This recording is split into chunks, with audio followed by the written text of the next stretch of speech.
Hello, blessed Holy Week to you. We are here in the vestibule of the church, and I have some very bad news. We have palms now to take care of. We have been struggling. I say we, I mean I have been struggling to water the plants in the sacristy, but because yesterday was Palm Sunday, we had these palms brought in, and now guess who's in charge of keeping them alive?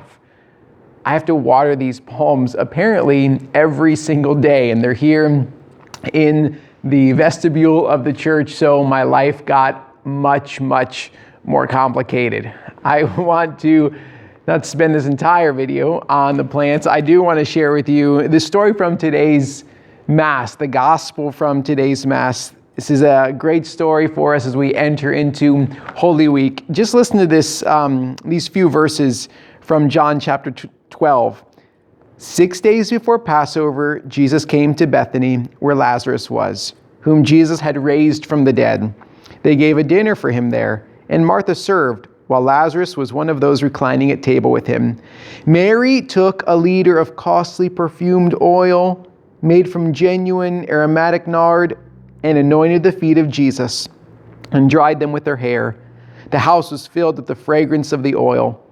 Then Judas the Iscariot, one of his disciples, and the one who would betray him, said, "Why was this oil not sold for 300 days' wages and given to the poor?" He said this not because he cared about the poor, but because he was a thief and held the money bag and used to steal the contributions. So Jesus said, "Leave her alone. Let her keep this for the day of my burial. You always have the poor with you, but you will not always have me." I think this is a wonderful story for us to reflect upon.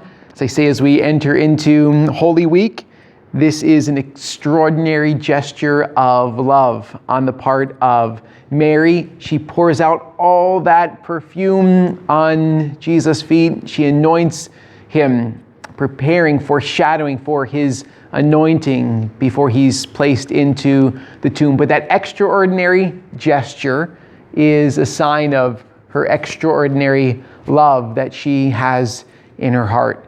And this Holy Week, we're called to have that same extraordinary love for the Lord. He's calling us to stretch our hearts, to have more and more love for him. I know that in this gospel, it says that the whole house was filled with the fragrance of the oil. As we are partaking in our prayers, in our kindness, our generosity, our patience with our family members, the idea is that the fragrance of our love, the fragrance of Christ's love, will fill our entire homes. I know that, Judas Iscariot, he was not in favor of this extraordinary act of love because in his heart, there was no love for Christ. He had turned in on himself. He was filled with selfishness and self-concern. For us, he's not our example. Mary is our example. We show our love for Christ in a variety of gestures. Christ is our example. He showed his love for us by giving himself on the cross. So that's what I'm going to be thinking about as I'm pouring water into these palms each and every day. Thinking, how am I called to pour out my love for Christ, who poured out everything for me?